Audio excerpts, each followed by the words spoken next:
השבוע, במצב האומה. לא מצב האומה הזה.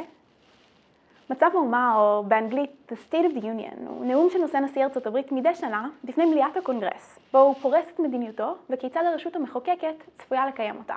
הנאום נתפס כהזדמנות של הנשיא לסכם את השנה שחלפה, ובמיוחד להזכיר לקהל את ההישגים של הממשל. ביום שלישי, טראמפ נאם את נאום מצב האומה הראשון שלו, בו צפו 45 מיליון אמריקאים. וזה לא כולל סטרימינג. עכשיו לרוב, הנאום הופך לסוג של הצגת תיאטרון פוליטית. הנשיא מזכיר לקהל על מדיניות מסוימת. לדוגמה, מדיניות הגירה. או הורדת מחירי התרופות. שינוי חוקי המיסוי. בקיצור, המחשה של החזון של שב"כ סמך. אני נופל וקם. אז מי קם להריע? מפלגתו הרפובליקנית של הנשיא הריעה רובה ככולה על כל ההצהרות. המפלגה הדמוקרטית נותרה לשבת במשך כמעט כל הנאום. כשטראמפ הזכיר את הכרזתו על ההכרה בירושלים כבירת ישראל, עצרנו את הנשימה לרגע. האם הדמוקרטים יקומו להריע? כמעט כל חברי הקונגרס הדמוקרטיים נשארו לשבת. אז מה זה אומר? על פי מחקר חדש שפרסם החודש מכון פיו, התמיכה של הדמוקרטים בישראל על פני הפלסטינים צנחה ל-27% בלבד, בעוד שהתמיכה הרפובליקנית טיפסה ל-79%.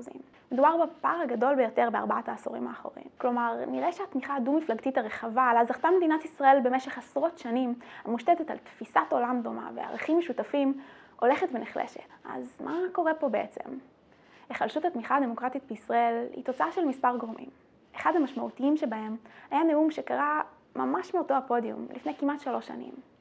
ביבי הגיע לנאום בקונגרס, בהזמנתם של חברי הקונגרס הרפובליקנים, על אפו וחמתו של אובמה, ערב חתימת הסכם הגרעין האיראני, וניסיון לעצור אותו.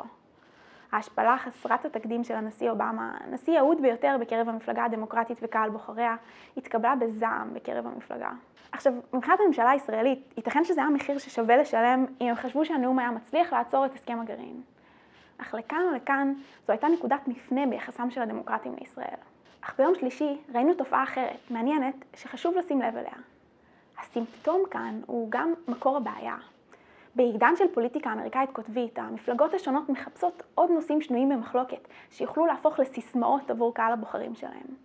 לכן למעשה, המפלגה הרפובליקנית ניצלה את מערכת היחסים המורכבת שנוצרה בין ממשל אובמה לממשלה הישראלית, והפכה עצמה למפלגה האחת שבאמת תומכת בישראל. האווירה הפוליטית הקוטבית תוקעת טריז בין רפובליקנים ודמוקרטים בנושא ישראל, נושא שהיסטורית היה דו-מפלגתי במהותו.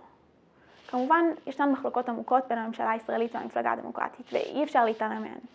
אך הן גרמו רק לסדק הראשון, שהאקלים הפוליטי הפך לאוקיינוס. בפוליטיקה האמריקאית, יום אחד אתה למעלה ולמחרת למטה, ולכן היחלשות התמיכה הדו-מפלגתית הינה דבר מהותי עבור עתידה של מערכת היחסים של ישראל עם ארצות הברית. זה הכל חברים, נמשיך לעדכן ונתראה בפרק הבא של עבודים בוושינגטון.